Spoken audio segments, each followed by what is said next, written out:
Welcome to the Love Pod, where inspiration, vision, and real connection come alive.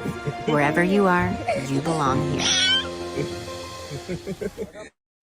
Welcome to the Love Pod, everyone. I'm your host, Nathaniel. I'm really pleased to have a special guest today with us.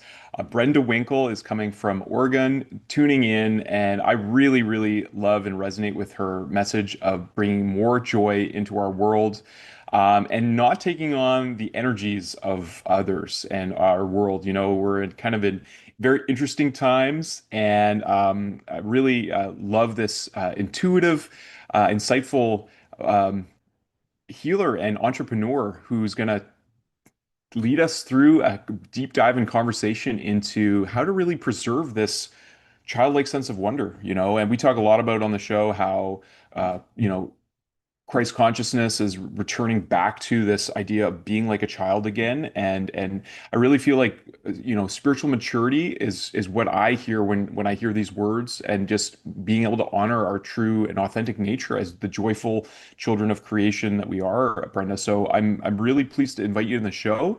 I'd love to just invite you to introduce yourself and to tell us what brings you here today, and welcome. Thanks for coming.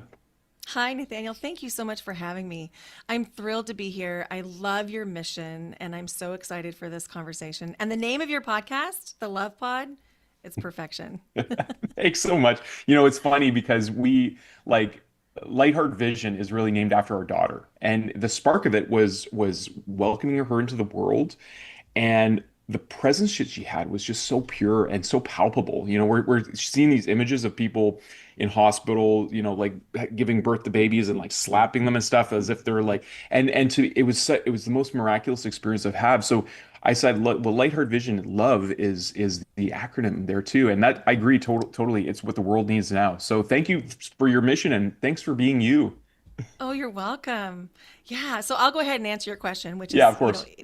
introducing myself. So my name is Brenda WINKLE, and I live in the Portland, Oregon area. And I am an intuitive guide, a psychic medium, a somatic coach, and I work with people to find their truest, best selves. My clients say I bring them home to themselves. Hmm, love that. You know, I love how succinctly you put that. I mean, everything you said is what we stand for too. And I really feel like this is a time of great collaboration. Like as the world is waking up, I see us all like holding hands together in this wonderful circle and really reflecting to one another the miracles that we all are, and the source that we come from, which is love, right? so That's right. so that's amazing. And you said so much. I'd love to unpack some of these things maybe for our guests who don't have a lot of experience with working with mediums or psychics, or how do you work with people somatically, and how do you bring people back home to themselves? Well, I think that we are taught as children to let little parts of ourselves go. Mm, We start to ignore our bodies. We're taught to ignore our own body signals. We need to go to the restroom when it's convenient for other people. We need to eat at a certain schedule. And so the messages there that are very subtle, but that our bodies really absorb is I can't trust myself. mm, And first of all, I don't want to make anyone bad or wrong that has a specific restroom break, like in a school day or something, because obviously there's a system that needs to be in place to keep people safe. And so that's why it's come about.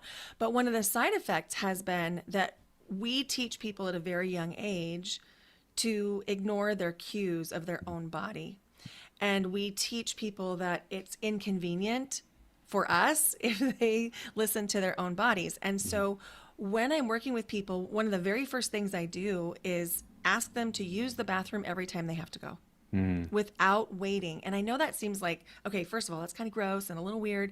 But the truth is, you'll unlock so many ways that you have been people pleasing mm. just with that one move. Wow. And so when I work with people, they usually come to me because they're in transition. They're embarking on a new life venue. Maybe their kids are aging out of the house and they're going off to college, or Mhm. maybe they're just raising a family, or there's a career change. And so a lot of times they want something more for themselves. They might know exactly what it is, they might not. They just know there's more. And so I work with people in groups and one on one and at retreats. And so we just dive into all the things about unlocking the ways that maybe we've learned from the world around us that we can't trust ourselves, so that people can learn to truly trust that inner knowing. And then I help people with their intuitive access so they can learn to connect with their own intuition again. Okay.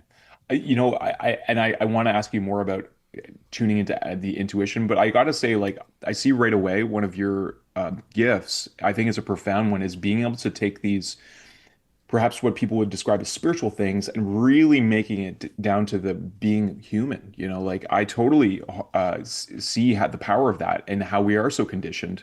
I don't know if I would go so far as to say that I think those systems are, not wrong. I think that they're by design to break us down so that we become obedient employees. And I mean, we talk a lot about education systems here, and really our aim is to go back to the root word of education. The etymology of to educe means to draw or bring out with what is within, right?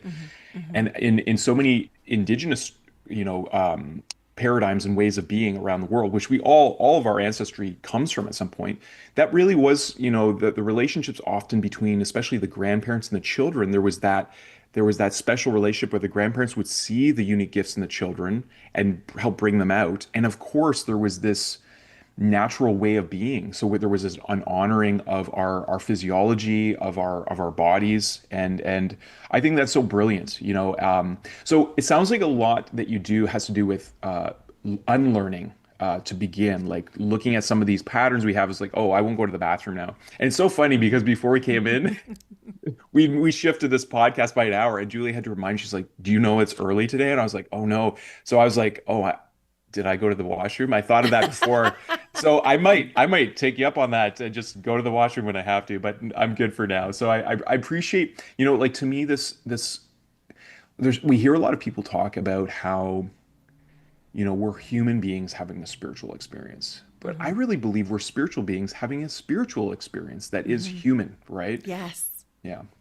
Yes, I love so much about what you said, and I'm going to start at the end and Okay. then work my way back to education. So, I believe that yes, we are these spiritual beings having a spiritual experience, but we have an opportunity to be in these human bodies. Mm. And so many times I hear spiritual teachers talk about, leaving the body and entering the dimensions. And there's a place for that. I love that too. I love being, in the ethos.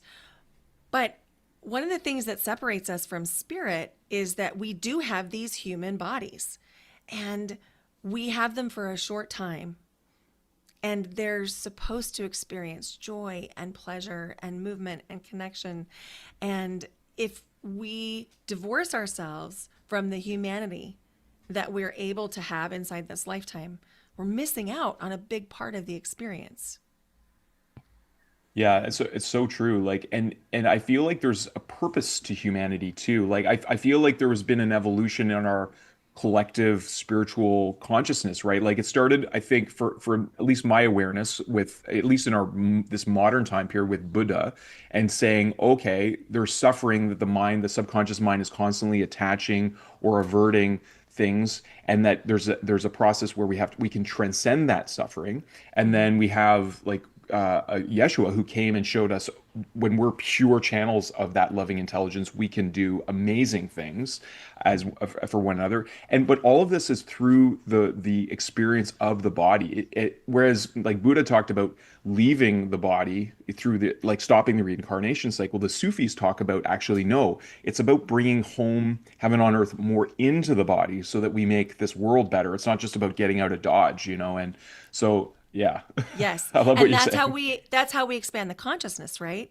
We expand collective consciousness by doing this work, by Yeah. being in our bodies and having the spiritual experiences. So this leads, I mean, to me perfectly into the conversation of joy, right? I mean, we see so naturally in children, and I would imagine your clients as they return home to themselves and start kind of unlearning some of these, mental patterns of blocking their innate needs and desires physiologically, like there must be a natural welling up of joy that occurs as you do work with folks. Is that your experience, or It's let's talk about so joy? interesting. You would think so. You would think so. So I had 26 years of experience in public education in the United States. And so I was a teacher teaching all ages from K to 12 Okay. for that time, in addition to growing the business that I now own. Okay. And there's a tipping point that happens somewhere around like 13, 14, where we begin to disallow joy. And it's almost like we feel guilty about experiencing joy because we can Yeah. see that other people aren't experiencing joy. And so as I work with people, yes, that joy multiplies and it expands. Oftentimes, when they come to work with me for the very first time, and it doesn't matter whether they have been doing spiritual work or they've been expanding into something that they really want to do, we talk about, are you making feeling good a priority? Mm. And so many times the answer is like, what do you mean? What do you mean feeling good? And what I'm pointing to is, are you experiencing joy every day? And for so many people, we're just habituated into thinking, I have to do this and this and this. It's my to-do list. It's my family. It's the career. It's the house. And we forget to prioritize joy. So I like to teach that we use appreciation as a vehicle. Like it's actually an action word in the way that I teach it. And to stop in the middle of the day and have an appreciation practice Okay. and just stop for 1 to 3 minutes. And no matter where you are, find 3 things you deeply appreciate. And it's so interesting because the like spiritual snob or whatever in me would think, oh, it has to be something that really matters. Like it's my daughter, it's my family. And those things do bring immense joy. But it could also be, this is a really cool flare pen. Yeah. And I love the way it feels when I write.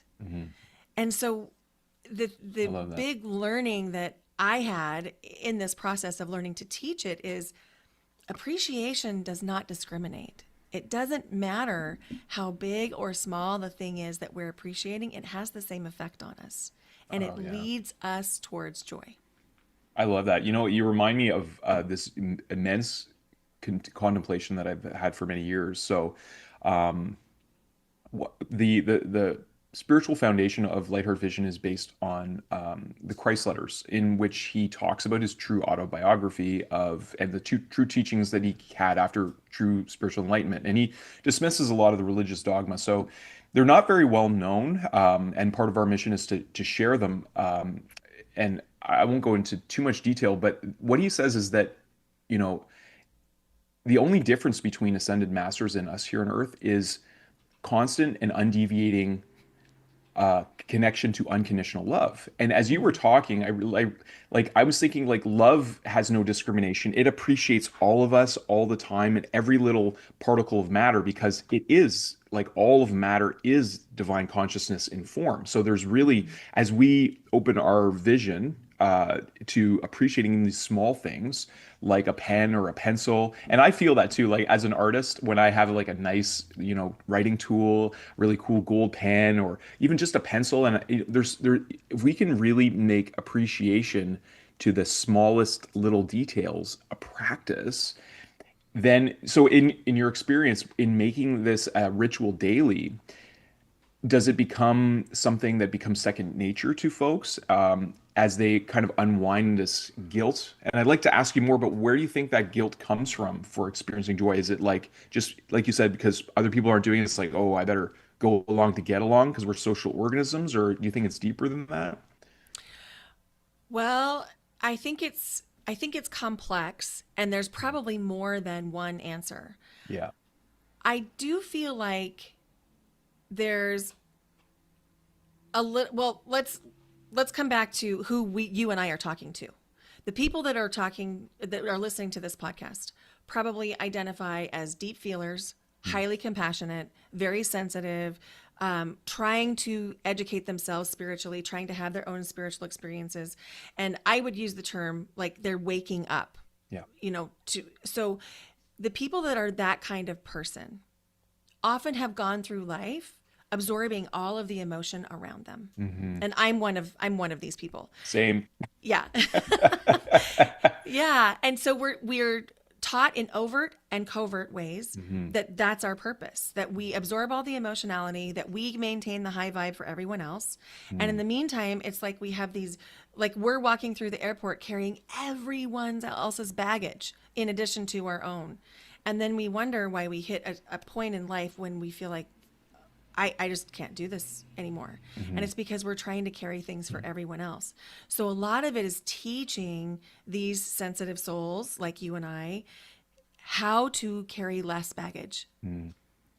That's the big part of what I do. And so as we learn to carry less baggage, we're coming up against our natural ability to absorb emotion, to feel other people's emotions, to empathize in a way that we probably take it on inside our own bodies, so that we can maintain the deep compassion and empathy without taking it in. And so that's the big part of what I teach, because when we learn to do that, we learn to create what I call energetic sovereignty, where I feel you, but I'm not merging with you. Yeah. Then joy becomes so much easier to access. Because if I'm not being energetically sovereign and I feel you suffering, it's going to be much harder for me to access joy. Yeah. And that leads to your question about where does that guilt come from? That guilt comes from, if I know that I can access joy, but I see that you cannot. A lot of us are taught as kids, well, who are you to be joyful right now when this person over there is having a terrible day? Don't do that. Don't you have any compassion? And then that hits all our little feelers and we're like, oh, but I am compassionate. And so we learn to play down our joy. We learn to dampen it. And in many cases, we learn to not even fully feel it because we don't want to make someone else feel bad. So interesting, eh? I feel like so much of human conditioning has been to cause a backward spin of our true nature.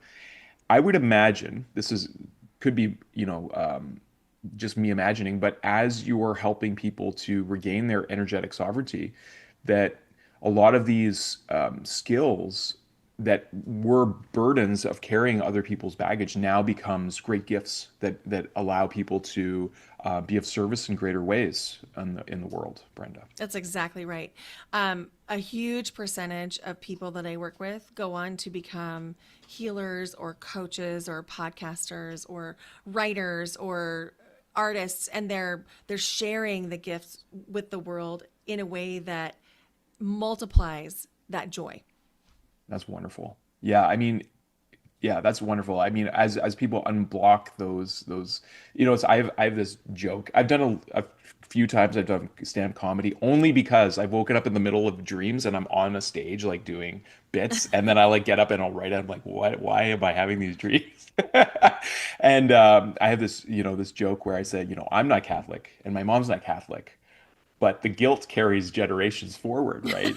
It's true, Yeah. and yeah. So I love the work that you're doing, and I love how you really make it really simple in its approach. So, what are some other ways other than like for our listeners having like maybe they want to practice this kind of exercise in their day, and we will obviously invite our listeners to connect with you as well. But other than like honoring ourselves when we're going to the washroom, and starting to listen to this, maybe the welling up of joy, and then starting to notice when we have like a tendency to suppress that. What are some other practical ways that people can just start applying some of these wisdoms? Let me give you two. One is I don't leave anything to chance. So, what I mean by that is I scaffold my own joy.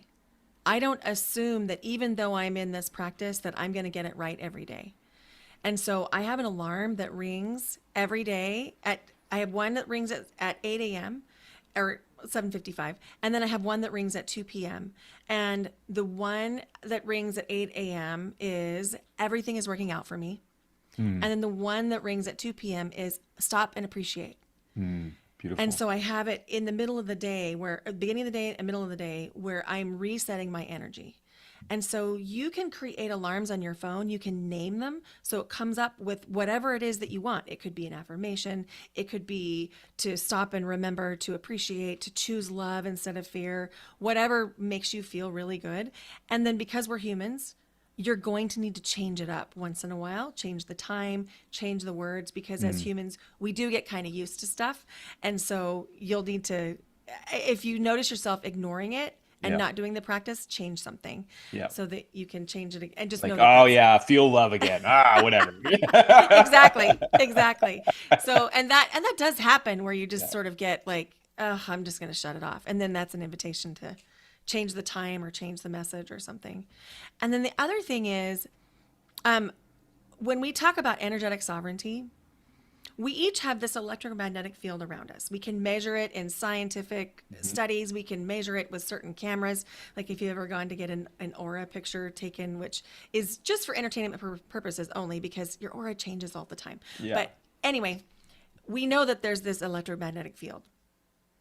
If there's a hole in that field, we're absorbing too much, or if it's too porous, we're absorbing and or leaking our energy out. And so if we can create our own field sovereignty, we can feel really better. And I know this sounds like so out there, but I promise it works. So some people teach the bubble up method, and if that's what you like, do it. If it's working for you, absolutely do it. Because of my deep sensitivities, I know that I don't want any more separation between me and my closest friends and family. And so I like to do another method that allows me to choose the thickness. So like if I'm in the airport around thousands of people, I'm going to really have a really nice energetic shield to strengthen my field. If I'm with my daughter, it's going to be much, much thinner, but there's still energetic sovereignty even then. And so before I teach this, let's do it in real time, okay? Okay. Yeah, let's do Okay. it.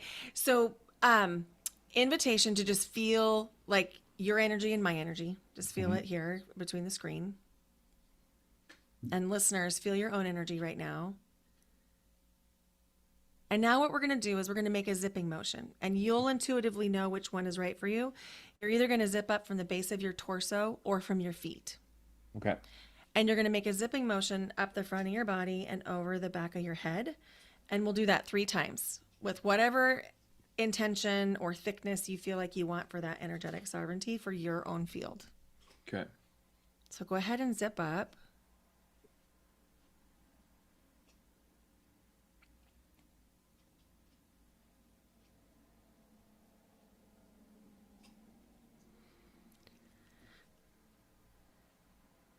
And then feel again.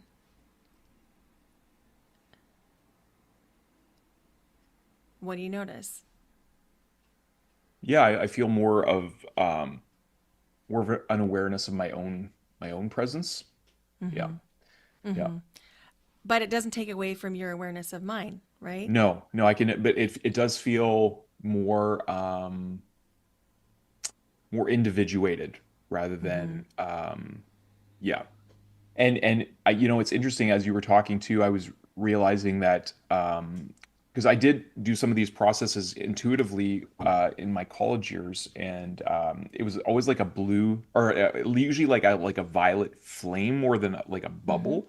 And I always said like, it's all about truth. And I noticed I like what you said about the thickness and the because what I noticed is I became very transpersonal during those years, and a lot of my relationships, especially with my family, like they could not no longer really connect with me because they just couldn't meet me in conversation. And I realized that I was maybe just being one way all the time. And I love your adaptability approach to that, because obviously we're human beings. We want to connect with one another as a social element. It's fun to be human, contrary to maybe some people's beliefs about being human, but it is fun, right, to be Yeah. these amazing creatures. And we are, during the lockdowns, it occurred to me that how I knew myself was really through my relationships with other people. And when all you have is yourself, it's kind of like, I think it's necessary for times of spiritual growth to like have that introspective time, but we really like are meant to interact and to continue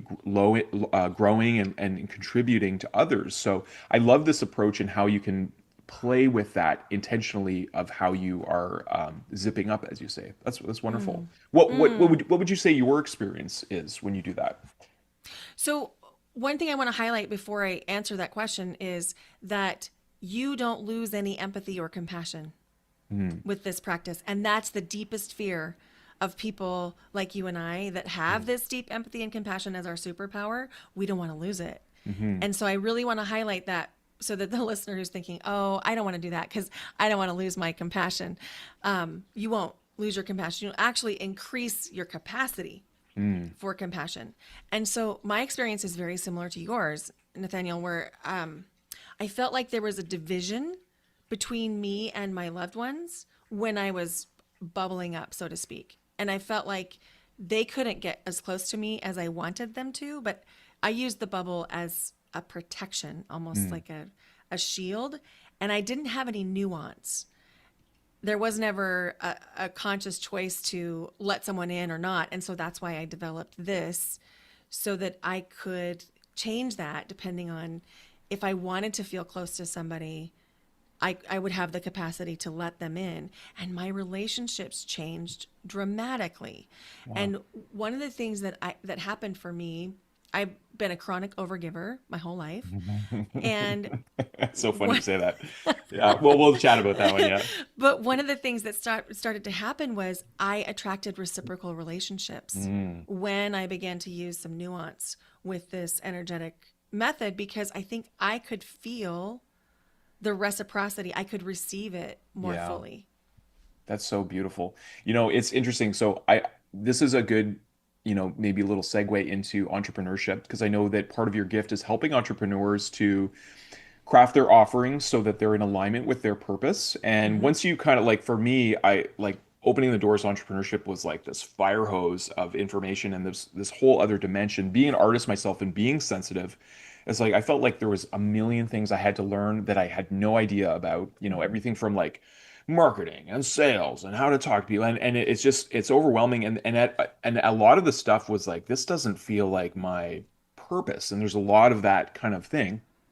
But it's so funny you mentioned overgivers because for the last like couple years now, I've been thinking, like, what is my ideal avatar of the person that I'm meant to help? And I was like, and I was so fixated on the profession type or like the Hmm. demographics of the individual. Like, is it an educator? I'm like, well, everyone's an educator. Parents are educators. Is it this? And in our we have five that actually spell it peace: parents, educators, artists, children, and entrepreneurs. And we feel like those are the people that we're meant to build bridges between to help with creating heaven on Mother Earth, which is our acronym for home, right? So we are also helping people bring people home. And what I just in the last like 3 4 days I've been doing this challenge through our school community, and it's a push challenge to alignment, not push to like force, but push ourselves out of our comfort so we're finding more of our alignment. And it hit me like a ton of bricks. Just a few, well, maybe I won't say that. It was so clear to me that my ideal avatar is overgivers. And I'm like, I know how to solve that problem. I've been an overgiver my whole life. So I love that you brought that into this because, like, maybe can we talk about how, like, this process obviously is a beautiful gift. Thank you for sharing with our listeners of how we can immediately start playing with our creatively adjusting our energetic field so that we're Hmm. more in attunement and more self-compassionate, honoring our boundaries. Do you maybe I'll ask you this. Do you feel like it's a worthy discussion as to why people become overgivers? Because there's a lot of pain in that experience for me, and for me, like I'll just maybe share a little bit of my experience. Like in almost every profession I ever have, I would be the first one to show up. I'd set up the room, I'd clean everything, set it all up. And, Hmm. when people are there, it was just like everyone's asked coffee, tea, like this, I want this, I want this. And the whole time I'm serving, serving, serving. I wouldn't even eat lunch myself sometimes till 4 o'clock. And then I'd be the last one there. Everyone left. There's a mess and I'm cleaning up. And initially it was like, this is what I'm here to do. I'm here to serve. I love it. But Hmm. eventually, being an overgiver over time, and I'm sure a lot of people can relate to this, it's like it builds feelings of resentment, like no one's Yes. helping, Hmm. and maybe part of it's the root you already shared about. But I've been really thinking like deeply, like is it part of the conditioning process? Why do some of us feel the need to serve so much more than even like our capacity or that is healthy for us? Well, I love this question, and I think it's a worthy conversation. I think it's absolutely one we should be having. And there's going to be more than one answer. Yeah. So, if we have people who have deep trauma in their childhoods and they've developed codependencies, there's going to be some overgiving that happens in that process until we begin to heal those wounds. And I would highly recommend therapy or, somatic experiencing to get to the root of that, because that's its own thing, and it really affects a lot of us, in addition to what I'm going to say next, which is those of us that have this deep empathy, compassion. We have intuited our whole lives how to help. Mm. We can read a room, we can find the most dysregulated nervous system in the room, and we will go to fix that nervous system. We want that person to feel better, because not only will that person feel better, but then we can feel safe. Mm. And our nervous systems aren't feeling triggered because their lack of safety. And so we learn to predict, if I do X, Y, and Z, people tend to feel better around me. Mm. And then because it's so natural for us, we think, well, eventually they're going to want to take a turn at this, right? Yeah. But that eventually almost never happens, right? And that leads to resentment. And then a lot of us feel unseen, Mm-hmm. unheard, unacknowledged. And then we start to blow our relationships up because we think that there's something wrong with the relationship because it's not reciprocating. And we think it's the other person. Mm-hmm. But the other person does not have our abilities. Mm-hmm.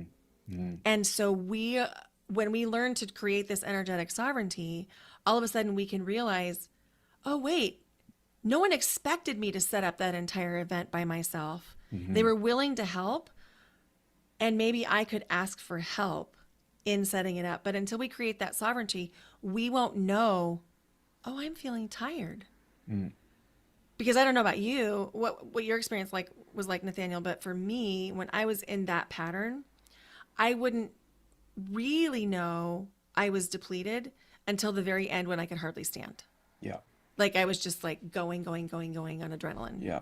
There certainly is a dismissal of our own needs. And it goes back to the bathroom thing that you brought up at the beginning, right? It's like Mm-hmm. put our needs aside, put them on the back burner. It's like I'm here to serve. And as that can seem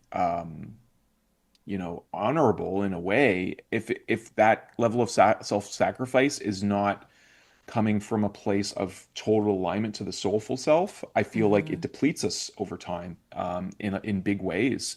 And I love that you have this beautiful reminder of asking for help, and I feel like there's a big spiritual lesson in that for a lot of people, including myself, because when we ask, we give other people the opportunity to serve too. So it's kind of selfish if we don't, and because then we can wear our stress as a badge, or like, oh, I did that whole event, and Mm-hmm. it's almost like resentment becomes a something you can, a limitation that you can argue for, and then, hey, guess what? You got it.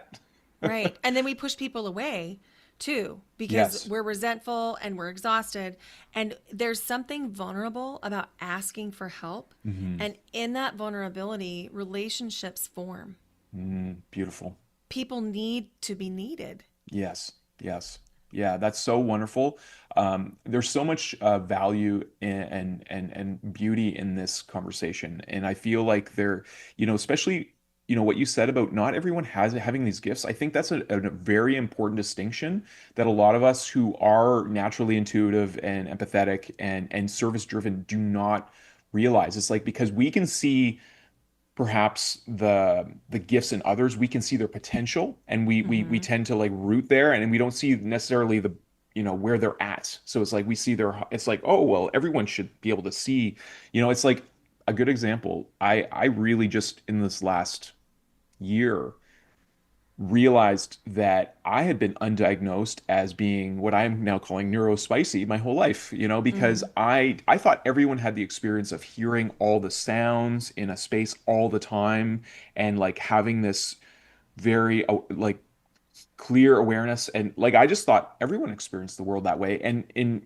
my whole journey, no one ever pointed out based on my behavior and tendencies that Nathaniel, you probably have ADD. I didn't know this until I saw Mel Robbins' podcast, and like she was talking about being late diagnosed in like her 50s, I think. And then I'm like, oh, I got to go deeper in this. And I read Gabor Mate's book, Scattered Minds, and I'm like, this is like very much my whole life experience. So I Mm-hmm. think this distinction is really important for someone listening who's like, oh, this is now maybe this is why I've been feeling so drained, whether you're Mm-hmm.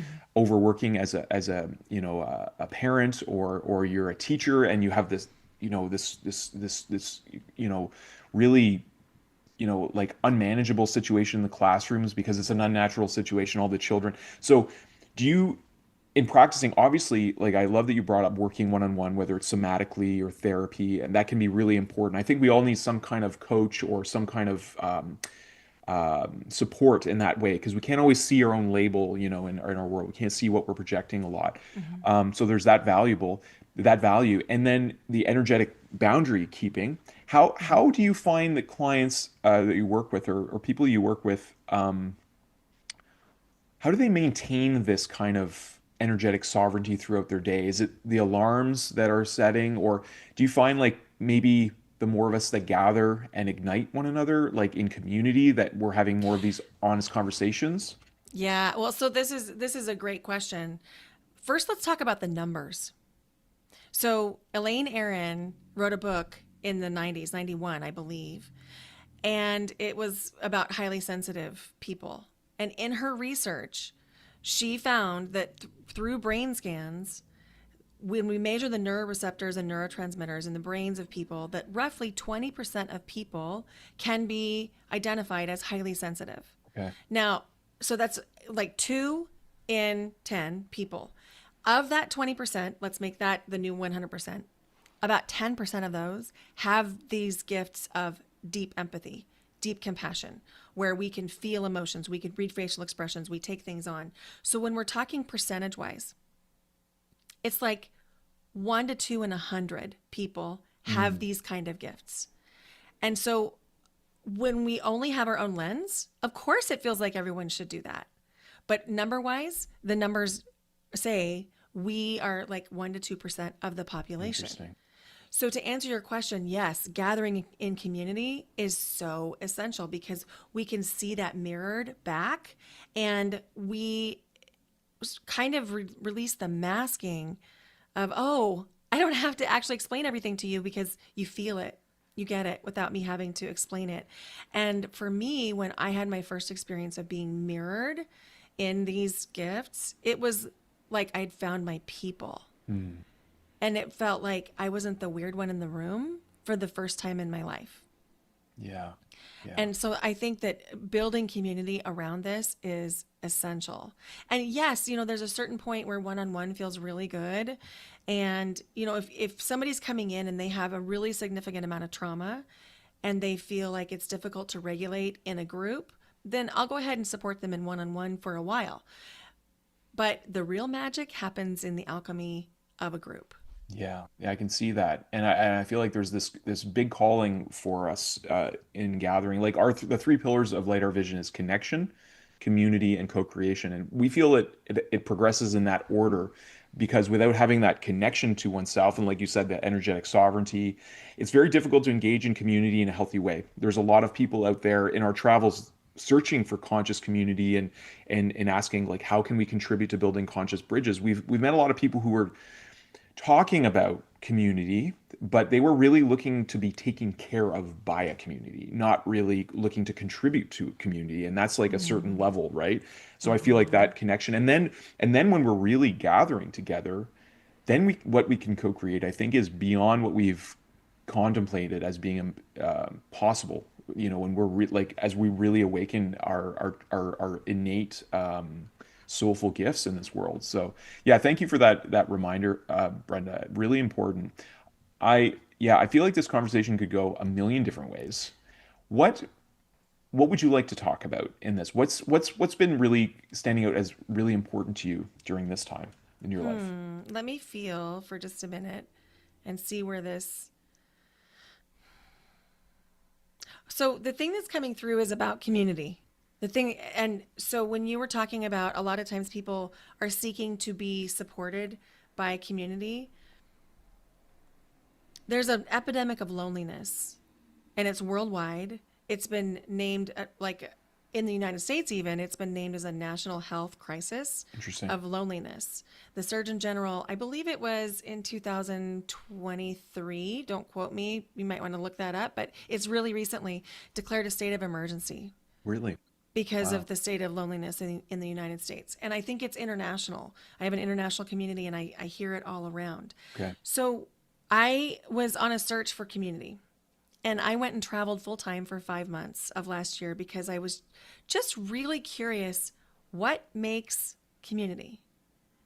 And what I found was every single time I showed up for community, community was there. Mm, mm, When we approach community as something to extract from, we feel lonely. mm. But when we are willing to show up and to get involved and to attend the things, all of a sudden there becomes this beautiful net that's woven between people. And it didn't matter how long I stayed in a place, it didn't matter if I knew anyone there before. It was as soon as I showed up for community, it was there. And it was literally a life changing experience because as somebody who I'm single, my daughter graduated and then she moved home for a little bit during college, then she empty nested again. And that whole process was really difficult. And so then I thought, well, let me just go figure out where's my community. Mm. And your community is wherever you're showing up. Yeah. And so Wow. if you're showing Love up in that. a place that's not fueling you, show up somewhere different. Mm. But really go at it with what can I contribute? How can Yeah. I be a part of community? And I know that sounds like I'm taking people to church a little bit on this, but No, I think it's actually such an important principle. I think it's in the same vein. We talk about this in our school community. It's the same vein that JFK reminded us. It's not what we can do. It's not what your country can do for you. It's what you can do for your country. And I think that community is even more powerful than country. I think countries can be used to divide people, but community, I mean, the word itself is communicating our unity. mm-hmm. When we are really bringing our heart of service and looking to contribute. I mean, it's it's recognized that we all have needs, we all have human needs, and when we're showing up to for something greater than ourselves, being the whole of our connection. And this is why I've always loved being around indigenous circles, whether it's in ceremony or just being in community, because there is that acknowledgement I find more about the being aspect, whereas in the Western civilization it's more about doing, doing, doing, and that's where I think can breed a lot of the overgiving, right? And Mm-hmm.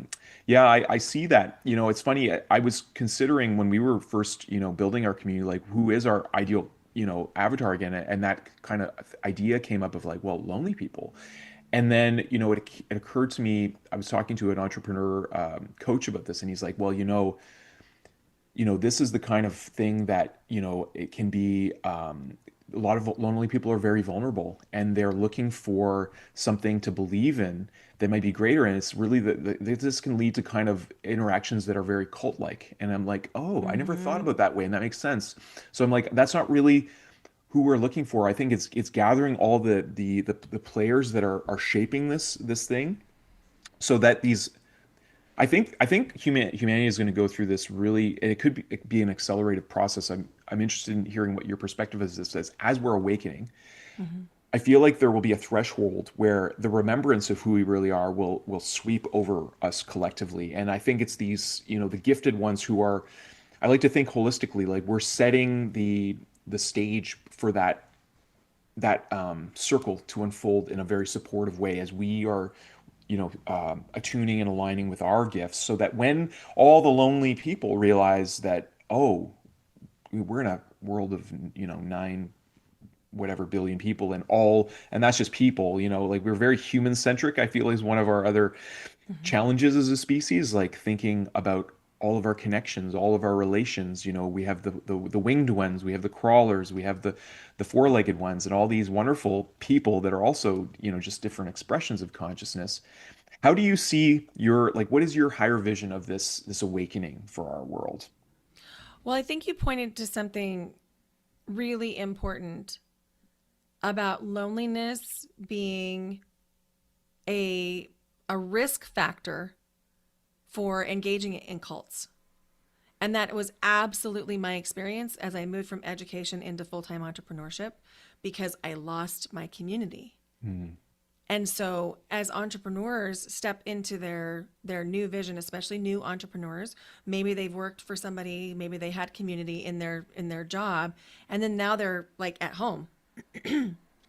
If we're not really discerning about the messages that come from our groups that we sign up for, and making sure that it's really aligned for us. Mm. So I think, as to answer your question about where this is going, I feel like it's really values driven, meaning if we're leading with our values first, we're communicating our values clearly, and then we're aligning with people who share those values. And it's not like there's going to be a complete alignment, right? There's Mm. always going to be some values that are a little bit different, but like core values, those should line up with Yeah. whoever you're spending time with. And then the thing that I would say, and you had asked about this in entrepreneurship, and you were saying that you had been guided to do things that didn't feel aligned.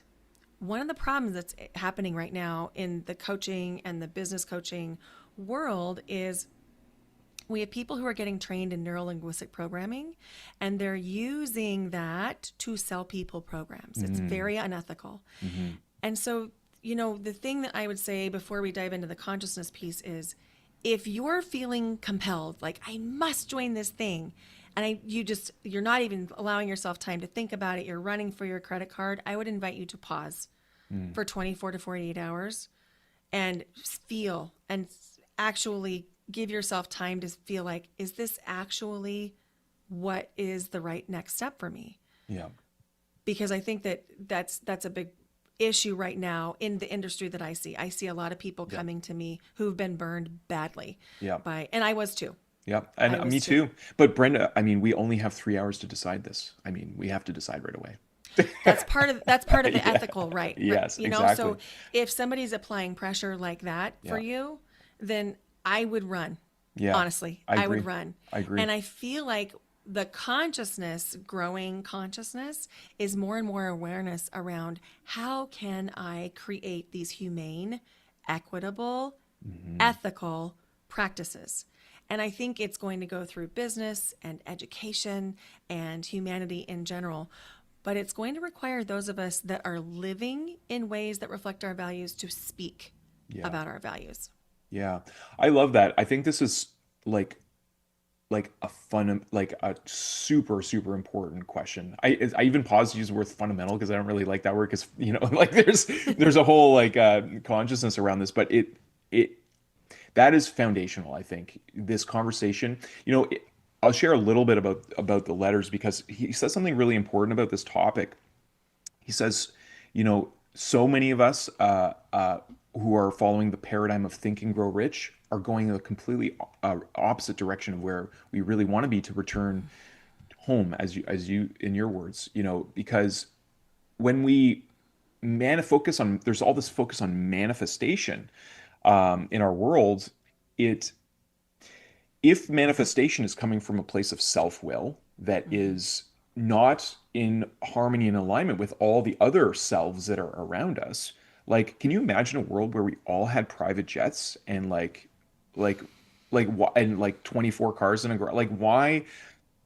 And that might be a beautiful experience for an individual. That's fine. But if that's in alignment for your soul to experience that, there's no judgment. But to teach everyone that that's what we should all want and aspire to, meanwhile that the person who actually has those things are super anxious, maybe because they feel like they don't have enough and it's never enough, and now I got to pay $100,000 a month to fuel my jet and all these other things. So what he says is, you can actually inflate your ego by yes, the ego is drawn from universal consciousness, so it has creative power.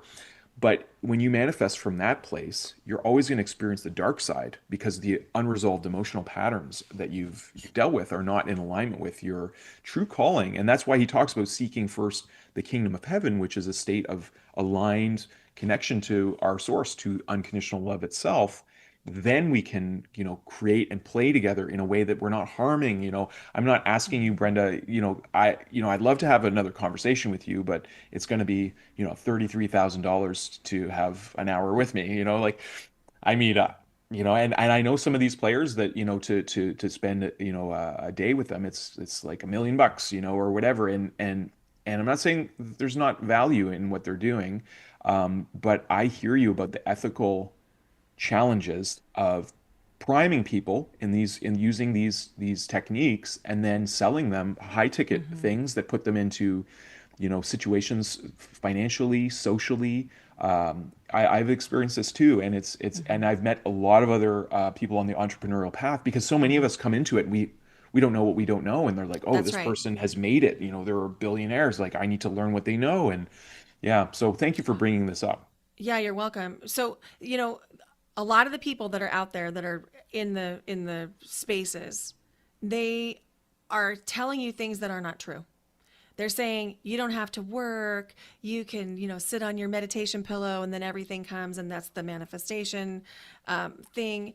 But so one of my passions is diversity, equity, inclusion, and belonging. And I do a lot of speaking around this. I did not intend to become an expert in this field. I was just willing to have conversations. And so I've done a lot of things at schools and conferences and things about talking about equity, diversity, inclusion, and belonging. And from that lens, Think and Grow Rich is really problematic. I picked it up again. I own the book. I picked it up again about 6 months ago just because I thought, I just wonder. I keep hearing about this. And I was looking at it, and it's very problematic because it really tries to strengthen the systems of oppression within our society. Hmm. And so it's not only unethical, but it's strengthening systems of oppression, capitalism, racism, sexism. So I think it's problematic at best. And I could go off on a whole tangent around that. But I think, as business people, especially conscious business people, we want to do the right thing, and we're coming into it with humility, saying, I want to give my gift, to the world, but I don't have any business acumen. Mhm. And so I would say be very, very discerning and have conversations with people and follow them and ask questions and make sure that their values are clear. Because if they're not clear, there's a reason they're not clear. Mhm. Yeah. I think, the values conversation is really important. Like identified like a list of my values and then I prioritize them. So I know like my top three values and I bring this up with people, so they know, what I'm about. And I think that we're all finding our soul families, we're all finding our resonance, and it's really important, that we have. And even, I think there's this conversation, larger conversation happening, like for people who have maybe seemingly divergent values to have more conversation rather than less, because the more that Mm-hmm. we talk and listen to one another, we see, oh, like I've always realized like human beings are pretty simple at the end of the day. We all have different versions of what it looks like, but we all want to be healthy. We Mm-hmm. all want our loved ones to be healthy. We want to be Yes. happy, Yes. and we want to enjoy life, really. And what that Mm-hmm. looks like is different for everyone. It is. I remember one time, this was many years ago. I've done a lot of different kind of entrepreneurship, and this particular one, I was a Mary Kay sales director selling, makeup and things. And we were at this big event with a bunch of other consultants, and we each were given this card deck from John Maxwell's leadership and anyway, it was a values card deck. And we were being asked to sort them, pick our top 20, pick our top 10, pick our top 5. And I remember being fascinated, not ever having really thought about values, that everyone around the table had different values. Mm, And they were people with whom I was close. And I was fascinated. It was the first time I realized, oh, values doesn't mean it's not a good or bad. mhm, It's neutral. It's just, are my values going to allow me to spend time with this person in a comfortable way? mhm. And I think that the conversation that you're pointing to, that's where the real juice is Yeah. being willing to have conversations with people who don't value the same things so that we can find common ground. Yeah, yeah. I totally. I think we're in this age where like and we're seeing some public things that are, you know, being demonstrated that are showing the almost like the polarization, you know, like Mm-hmm. with I mean in the United States, bring it up, you know, like a lot of friends that I've talked to here in Canada were deeply affected by Charlie Kirk's death. You know, as someone Mm-hmm. who was very clear in his values and challenging values, but then he was faced with violence. And I feel like this is the opposite of what are where we need to go in terms of and I really appreciate what you're talking about, like the when we have our own all of our own energetic sovereignty, understanding that we're all evolving in our perspectives as beings, like what you perceive now as true that might shift into a higher expansion, hopefully, as you continue to grow in your journey. And maybe a year from now you say, oh, I was thinking something that was actually really, you know, that I had a belief that was totally out of alignment with what I wish and what is true. And so I absolutely do feel we have to have more and more conversation Mm-hmm. with everyone, you know, and this is breaks the loneliness thing too naturally, right? When we Yes. start having these vulnerable conversations and Mm-hmm. being willing to be wrong about beliefs, I think is one of the, you know, I don't know about you, but I remember like this is kind of an underlying thing, like we shouldn't be able to question other people's beliefs, and I think that's problematic, right? Because when we have groups of people who maybe think that they're superior, and it's okay to oppress another group of people or have negative opinions of them, well, those are beliefs that I think we need to be able to challenge. I think a healthy Mm-hmm. civilization does question everything about beliefs, and not like to lead to chaos, but like but really like is it true? Is a good Mm-hmm. question.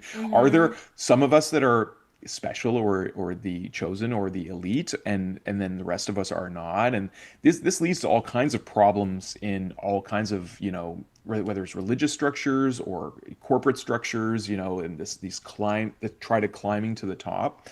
What do you think about what I'm saying? Well, I think the defining factor for me is if someone's beliefs hurt another person, then it's worth questioning Mm, because beliefs inherently won't hurt another person if they're true beliefs. If beliefs are hurting people, then they need to be questioned. And yeah, it's really easy to feel like, oh, it's them and it's us, and mm, I feel like that creates more division. But there is a lot of contrast right now in the world, and there's always contrast, but the contrast also is necessary for us to be able to make informed decisions around what is it we want to put our energy to. yeah, yeah, And I so think that true. that's always going to be true, that there is contrast. But to your point about like being willing to be wrong, I hope I continue to evolve. I hope I continue to grow and expand and question beliefs because I would feel like done. You know what I mean? Yeah. I would just feel done. And my dog is getting ready to bark as I'm saying this. You know, Don't be I done. would want, yeah, I would want to always continue to grow and evolve in my consciousness, in my beliefs, in my healing. And I think that one of the things that can be problematic on these types of journeys is to think that there's an endpoint, a Yes. box to be checked. Yeah. I've just not found that to be true. What are your Yeah. thoughts? Same. I think my one of my favorite beliefs that is that we're eternal beings, and that, you know, I think the game really gets fun once we transcend the limited beliefs that do make us seem that we're separate, and not interdependent with one another. And then we really rejoice. Like there's this idea of like, what is it, YOLO? You only live once. Well, I think there's only one life. I think that is, and that's all of us. We're all connected as this one life, and it's an eternal dance. And it might seem like maybe from a hedonistic view, it's like, oh, well, that means do whatever you want. But I think it actually, when you really contemplate, at least for me, it leads back to a service of wonder and true humility, not a playing small humility, but a wonderment and awe at it Mm-hmm. all. And when Mm-hmm. you talk about this growth, like I remember feeling this as a child, like looking at every little insect and creature, you know, that was doing its thing and just being like so in wonderment of all of creation. And I feel like this is a perfect segue to come back to the core of this conversation, which is about joy and Yeah. what you're all about. And so let's talk about joy, Let's Brenda. talk about joy. So we know that from the work of like Abraham Hicks, who is a spiritual teacher, you can Love look up if you're not Abraham familiar. Hicks. Yeah, Oh, me too. yeah, yeah. And we also know from a scientific perspective, from the work of David R. Hawkins, who wrote The Map of Consciousness Explained, we know that different emotions have different vibrations. So when something is said to be high vibe, it literally vibrates at a higher frequency. There's more vibrations per minute. So joy is one of the most high vibrational emotions that there is. And when we can be in a state of joy, things shift. And joy can be accessed by laughter, by spending time with people that you love, by a sense of awe and wonder, by just like realizing the insignificance of our beingness on this planet when we look at like a mountain range or an ocean or the stars above. But joy alchemizes all of the other emotions and it connects us directly to that source of love. And when we're not in a state of joy, it's very easy to get disconnected from love. Mhm. I I got to add to this because so one of the things so there's this world enlightenment affirmation that is in the 2007 message, and he talks about the qualities that we'll all embody when we're in this frequency, and he mentions divine love, divine compassion, and the last one is the beauty of self-expression, but between those is joy and laughter, and he has them together. And it's actually one of my favorite parts of the letters. He talks about what laughter is and how it ripples out from the point of the Big Bang of father mother consciousness. It's really the juxtaposition of life and this game we're playing. Like, I mean, okay, so we're individual ones, but we're one as all life. And there's all these realizations of a higher mind that we can have as a species that creates laughter. And what you talked about, the alchemy of all the things, is exactly what he talks about with joy. It's like when we allow ourselves to truly laugh and feel those ripples that are there. I mean, to me, that the thought of it, of laughter rippling through the cosmos, is such a funny and beautiful picture at the same time that ripples through all of creation. And when we allow it, we allow that relief of stress where because we can. I mean, there's the everyday things that can cause burden on our physiology, and we have to laugh. And I think joy is so key. So, what is your favorite way of evoking joy, Brenda? Well, my personal favorite way would be to spend time with my dog or dance. I Beautiful. love dance. I love spending time with my daughter. You know, she's out on her own right now. And so I don't see her more than once or twice a week, but I'm so grateful for that. And I always feel joyful when I'm with her. And so for me, it's about being with people and my dog that I love and dance and movement. And I'm a musician. And so Oh, are being you around wonderful? music, you know, there's just, for me, it comes down to connection and expression. Mm, So if it has one of those two things, it's very joyful for me. But I have clients who, like, one of them keeps bees. And beautiful. it is one of her greatest joys to go out and tend to her bees Mm, and to take people on a tour of her yard and and you stop and she's like, just stop, don't move. Just look up at the sky and you can see all the trails of bees flying wow. around the yard and they go in just such a perfect line. It's fascinating. And for her, she oftentimes will take a picture, a joy picture every day and send it to our group. And Wow. it's very often of her backyard or her bees. And so it's so individual that it's going to look slightly different for everybody and full permission to just explore and Love that. find what is it that brings you the joy. I love that, Brenna. And you're reminding me in our school group, we're connected to a spiritual beekeeping community. And, I think this is a really a fun part of this era. And I'd like to share a little bit about our school community with you too, because I feel like as the shift is happening, the paradigms are shifting, especially online. Gary Vaynerchuk talked about this, like the death of social media. I can barely stand being on because there's so much of that contrast, as you're saying. I've learned to discern to like barely spend any time, but a lot of us are finding one another, like we're doing on this podcast. Like we're finding each other through our interests that are that are evoking joy and sparking joy in us, and we're finding each other through resonance, and this has been my experience with school. Have you heard of school as a platform?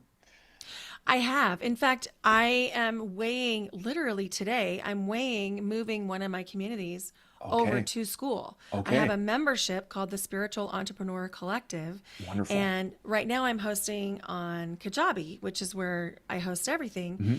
And I'm guest teaching inside of two school communities. And it is so fun and so fluid Yeah. that I think I might move my community over there. Well, I would love to connect with you on school. I absolutely, it's the first online experience that I feel has been the true, authentic connection and expression place where Hmm. I've just, I'm so in love with the platform. So if you would like any help in transitioning to that, let me know because we are there, and I have some people who have they're high up on the discovery, so they've had a lot of experience with creating the engagement that's needed. But I really love the, like you said, the fluidity of it and just the authentic, genuine care, which I feel Hmm. is just an outlet for our natural beingness as human beings.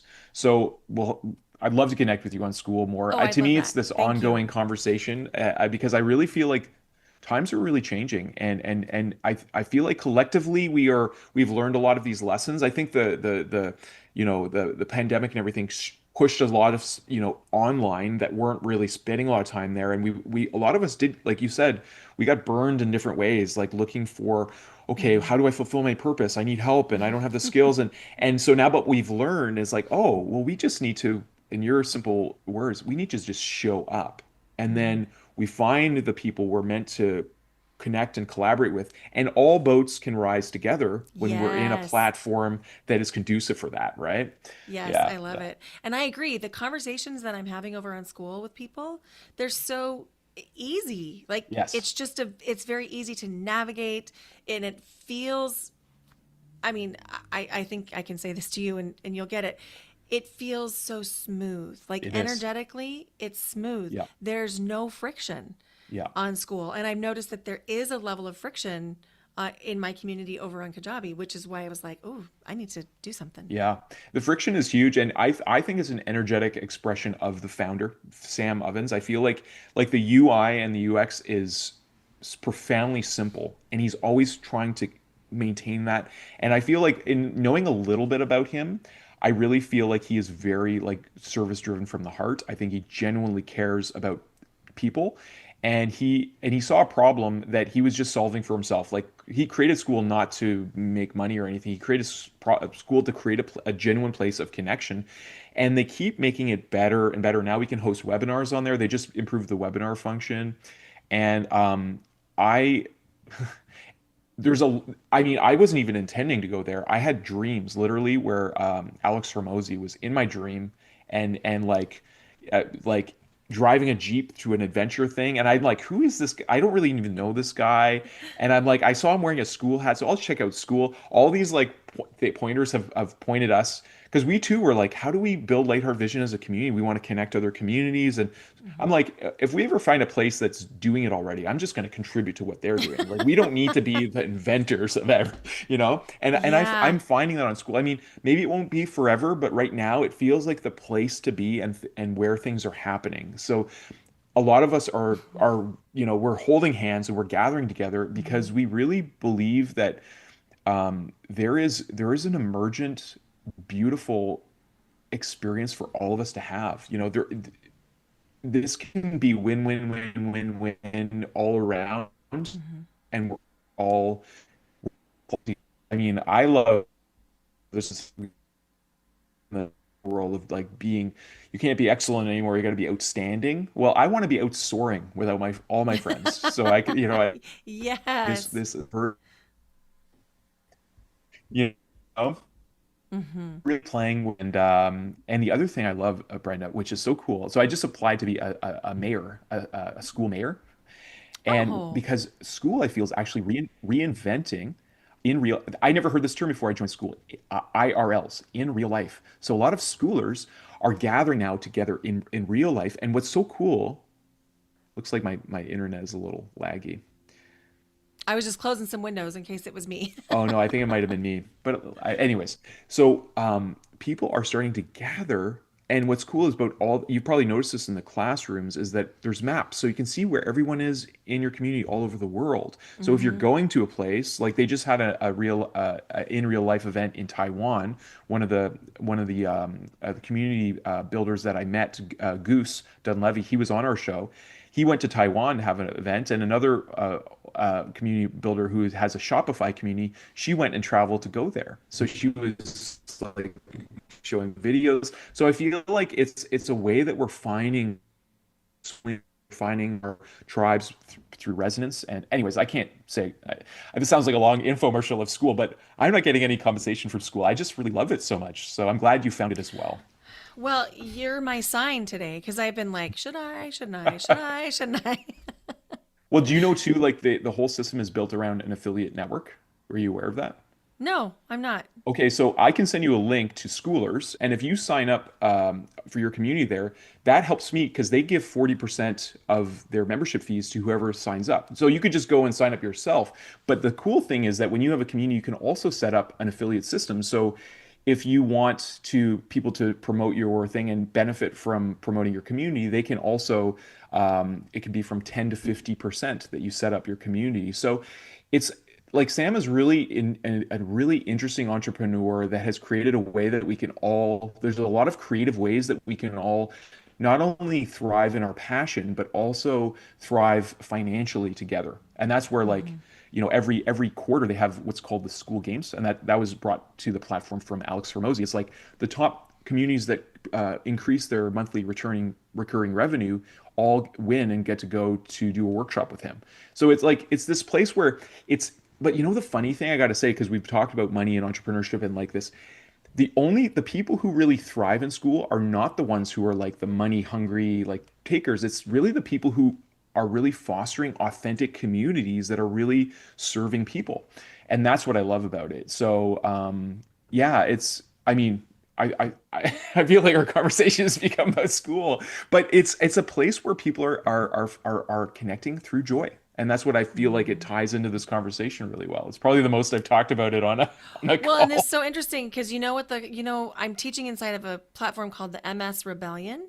I'm guest Okay. teaching a 6-part series there. You know the name of the series? No. Joy is the medicine. Oh, I love it. I love it. Joy is the medicine. That's so cool. Because isn't that Abraham Hicks? I think they say joy. I hear the song. Joy is the key. I've heard a few of their talks, and it's like, and joy is Hmm. the medicine. I love that.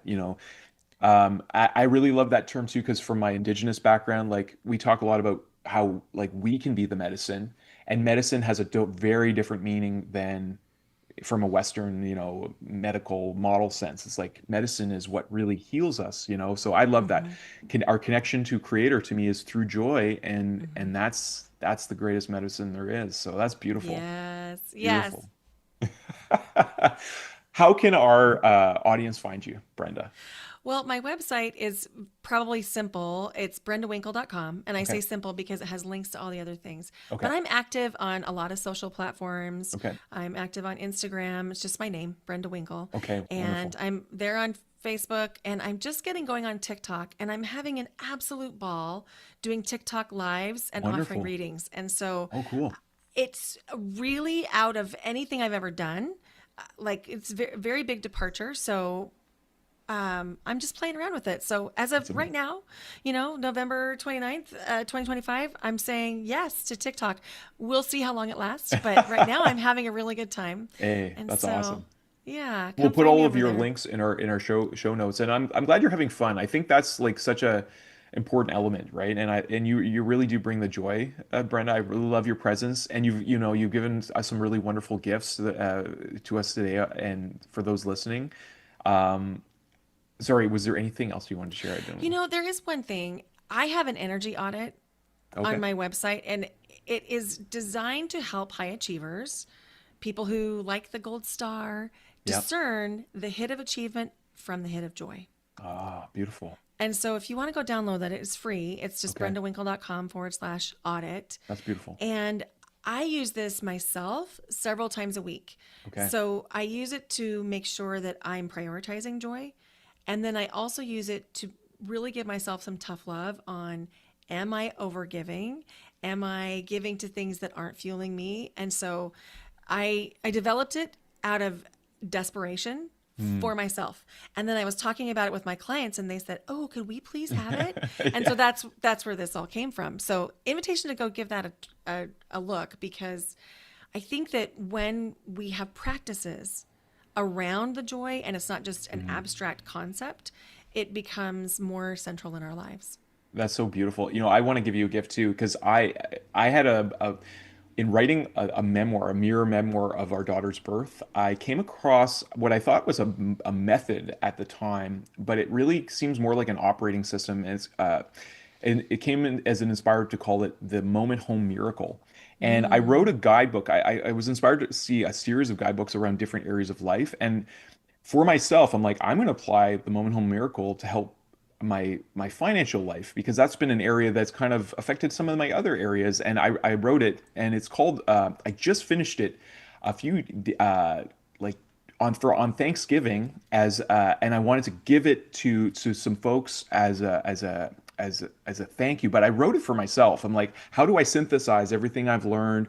What's true about all of these things, and I wrote it in a way of like, you know, building wealth through, like you said, dancing. Abundancing life is the name of the guidebook. So I'd love to give that to you Oh, as a yes, community. please. Yeah, Thank you.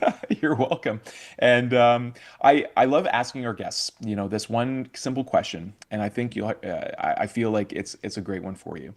If you could have a megaphone and talk to the whole world out all at once, where everyone could listen, what would you say to everyone? Oh, okay. I love this. The thing I would say is you have the right to your own joy. It is not loyal for you to think that you have to match other people's emotions that are not in joy. It is not loyal. It is not necessary. It is actually robbing the whole cosmos of joy when you tap down your joy because someone next to you is not allowing joy. So feel the joy. I love that. Feel the joy.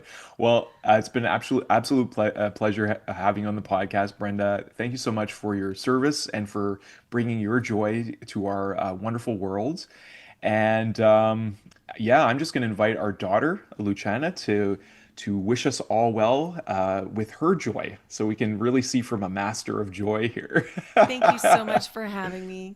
Yeah, thank you so much. Blessings to you and your family, and to all our Thank listeners you. at home as well. Okay, all the Yes, best. Thank you so much. you're welcome. Thanks for watching. Button. You say ciao ciao.